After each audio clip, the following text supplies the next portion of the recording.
Okay, so here is your video for Unit 4 Module 2, still in Module 2, but now we're, and still in our focus on style, but now we're zooming in on this idea of showing and telling, okay? And I'll talk about exactly what that means in just a second. From our page here, there's a document right here that I'll get to in just a second, but we'll get into the actual activity now, but I'll come back to that in just a minute here. All right, here we go. Showing and telling is a really important distinction to have in your head while you're creating and working to create your narratives here. So it's important, I think, to take that time to right now to do so. So it's just a little bit slow, but here we go. Okay. The first thing I would like you to do is just to read these two particular passages here. Okay. So the first passage reads, Jamie slumped down. She had failed to win the race. She hung her head in shame. And then passage 2 reads, as soon as she saw Shannon's body ripped through So as soon as she saw Shannon's body ripping through the tape ahead of her, Jamie knew that the race was over. She had lost, but it was not simply a question of losing a simple race. For the past 2 years, they had been rivals in the classroom, on the track, and most importantly, in the affections of Jim Peterson. Now, realizing that all eyes would be upon Shannon as she made her victory lap, Jamie hung her head in shame. Sweat from her forehead beaded and dripped. I'll never recover from this, she thought, as she walked away by herself. These are two passages representing two approaches to narrating a story, and point of view is important. So one way of narrating is through showing, and one way to create a narration is through telling. Okay. They're two widely different approaches, and it really depends in terms of how you're wanting to create your narrative, of which approach you're going to use. Each of these approaches have certain characteristics, certain advantages and disadvantages to them. All right, and you can probably already start to think about some of these already on where a showing and where a telling passage would work. So, you know, our first example here is of telling, and this is obviously of showing. Okay, and they're being used here to describe the same instance. So, in order for you to see the similarities and differences, the advantages of telling are probably maybe not as obvious as for showing. But the advantages of telling are they allow a writer to convey the bare bones of an event with a minimum use of language. And you see that here, right? This is very minimalistic. It's directly right to the point, and in some cases in your narrative, the way that you're crafting that, it's necessary to do that. Another advantage is it is often used to summarize long periods of time that are important in a story. So, for instance, for weeks and weeks it rained. Make more sense than describing this period in minute detail. So, if you're wanting to create some sort of a quickness to your narrative over time to make that time pass quickly, your telling piece here, your telling narration is a better choice. The third advantage that I've listed here is that it may be used to provide background information that sets up a particular series of events, okay, that you do not want to spend a lot of time in your narrative, extraneous amounts of time in your narration by showing. So, for example, for 8 long years, he had served the king faithfully in Corsica, Tyre, and Jerusalem. They had campaigned for victory. Now they were ready for the final battle. So this is again an example of telling and not of showing here, in order to provide that necessary background information. So one particular novel is Moby Dick that comes to mind here, and is incredibly dense in terms of the amount of narrations that's in there, and it's all showing. So there's passages and passages and passages and pages and pages and pages of description on whaling, and it's to the point where you can buy an abridged version of it, and it cut it all out, and the story still makes a load of sense, right? So you can see here where some of the advantages of telling come into place.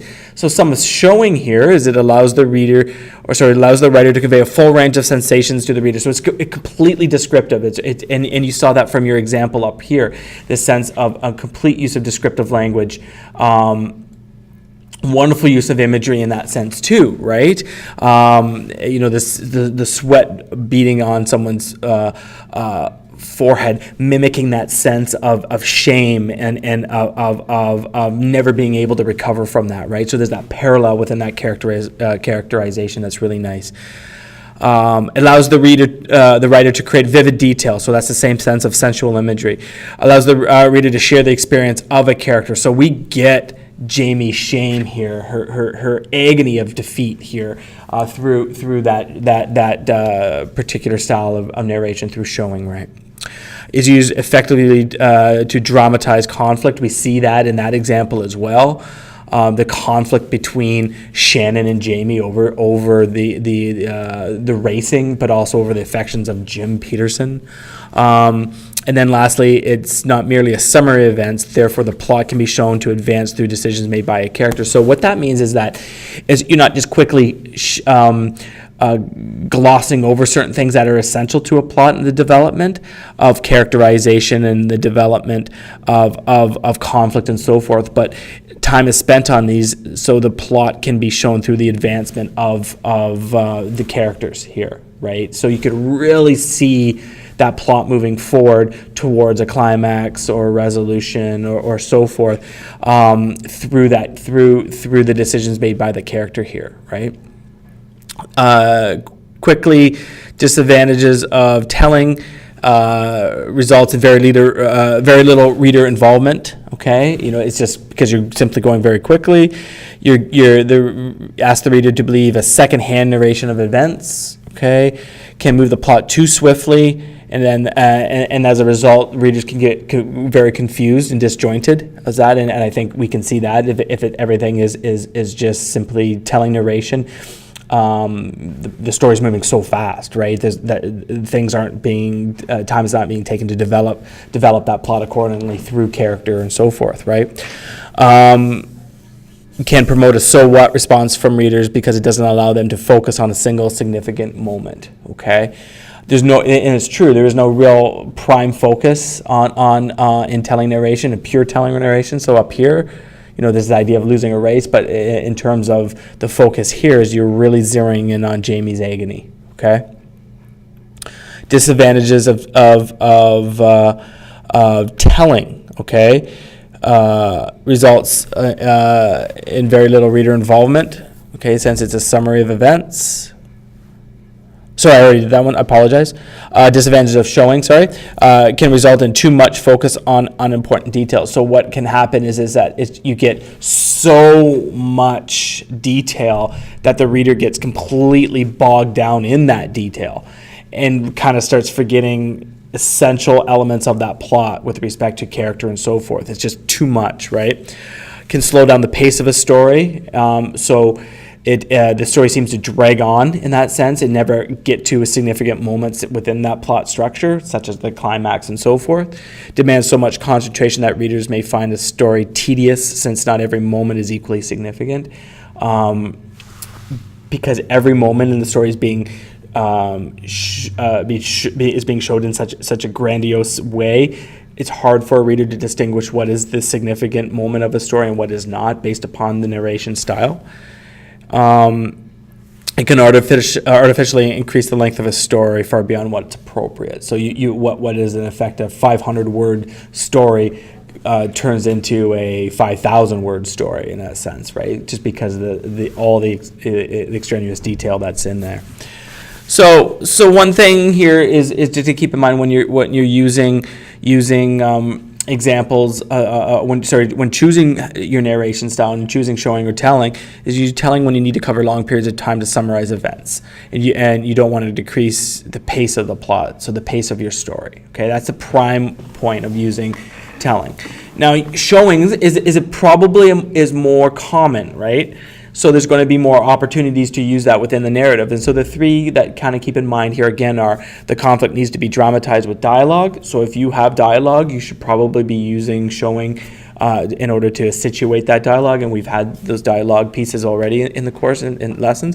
So the reader will, second, the reader will learn something very important about a character that affects his or her development as the story progresses. So if you have a character that is undergoing a significant change as a dynamic character rather than a static character, then you need to have showing narration in order to support that development. Okay, which in turn will support the development of your plot as well. Third, the reader must slow down. So the plot must slow down so the reader can focus on a significant moment, which will move the plot forward. So this is like climactic events, right? When you're thinking of that Freytag model of your plot, usually those are heavy within showing narration. Okay. All right. So here's your task. Okay. Here is your formative task. So I would like you to choose any one of the following writing prompts below and respond to it using an example of telling and an example of showing during your story. Your story should be no longer than 200 words in length. So in 200 words or so, you need to create a story. Beginning, middle, end, has all the elements of plot. Within this 200 words, you need to have an example of telling narration and an example of showing narration. Okay? So your story needs to be focusing on just one of these prompts here. So these prompts are: a conflict arises between two co-workers over the use of a computer. Two players attempt to stare each other down during a crucial game. A powerful leader reflects on his or her past 15 years in control. And then a journalist writes an obituary for a local hero. Post your story to the discussion forum, but also to the Dropbox, please. Okay? And just before I zip away here, I just want to zip back here for a second.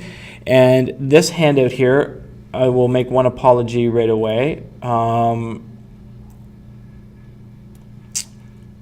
Is Showing versus Telling by Nora Lukeman. It's a good article. If you're looking to really expand into this idea of narration.